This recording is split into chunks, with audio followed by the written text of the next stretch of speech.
নমস্কার বন্ধুরা, কেমন আছেন সবাই? আশা করি সবাই খুব ভালো আছেন আর আমিও খুব ভালো আছি। তো প্রতিদিনকার মতন আজকে একটি নতুন ভিডিও নিয়ে চলে আসছি। তো বন্ধুরা, আমার পুরো ভিডিওটি আপনারা দেখবেন, দেখে আপনাদের মতামত জানাবেন। যদি ভালো লেগে থাকে তাহলে আমার চ্যানেলটির পাশেই থাকবেন, আমার চ্যানেলটি সাবস্ক্রাইব করে দেবেন। তো বন্ধুরা, চলুন আজকে এখান থেকে ভিডিওটি শুরু করা যাক। আমি আজকে রান্না করব ডিম আলুর ফুলকপির ঝোল। তো ভাবলাম এই রেসিপিটা আপনাদের সাথে একটু শেয়ার করি। এই তো তার জন্য নিয়ে আসলাম। এই তো কড়াইতে তেল, লবণ আর হলুদ দিয়ে নিয়েছি, কারণ আমি ডিমটা সেদ্ধ করে নিয়েছি। ওই সেদ্ধ ডিমটা আমি এখানে হালকা একটু ফ্রাই করে নেব। এর জন্য আগে হলুদ লবণ দিয়ে তেলে দিয়ে নিয়েছি, কারণ যাতে ফুটে না আসে এর জন্য। আর ডিমটাকে আমি বেশি ভাজবো না, হালকা একটু ভেজেই নামিয়ে নিব। এই তো হালকা ভেজেছি। আর এখন এই তেলটাতে আবার আমার যে ছোট ছোট টুকরো করে আলুগুলো আমি সেদ্ধ করে রেখেছিলাম সেইগুলোকে আমি এখানে একটু ভেজে রাখছি। আমি আগে থেকে ডিম আলু আর ফুলকপি কিন্তু সেদ্ধ করে নিয়েছিলাম, তো ওগুলোকে আমি হালকা হালকা করে একটু ভেজে নিচ্ছি। তো এই তো আমার আলু ভাজাও শেষ, এখন আলুটাকেও নামিয়ে নিব। তারপরে এই তেলেই আবার আমি একটু লবণ আর একটু হলুদ দিয়ে তার মধ্যে আমি যে সেদ্ধ করা ফুলকপিগুলো রেখেছিলাম সেগুলোকে দিয়ে দিব, যাতে ভালো মতন হলুদ আর লবণটা সে ফুলকপির গায়ে লেগে যায়। এই তো ফুলকপিও আমার হালকা হালকা ভাজা হয়ে গেছে, নামিয়ে নিব। এই তো ফুলকপি নামিয়ে নিয়ে কড়াইটাতে একটু তেল দিয়ে দিয়েছি। এই কড়াইতে আমি 2টা তেজপাতা ছেড়ে দিব। তেজপাতাটা হালকা একটু ব্রাউন কালার হলে এটার মধ্যে একটু জিরে ফোড়ন দিয়ে দিব।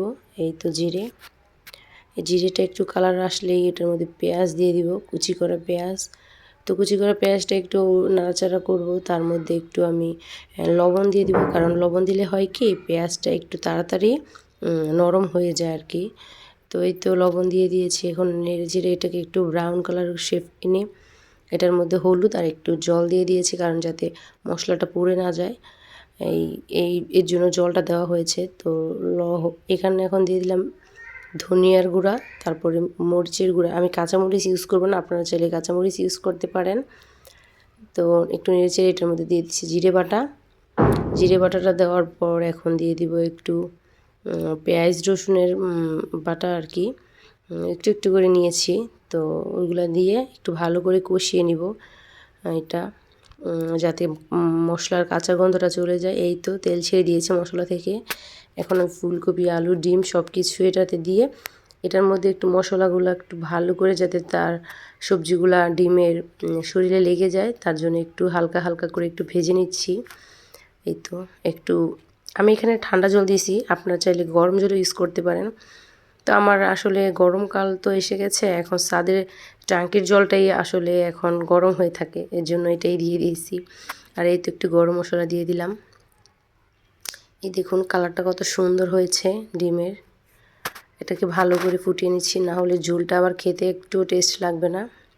এই তো আমার ডিম তরকারি রেডি। এখন আমি এটাকে নামিয়েও নিয়েছি।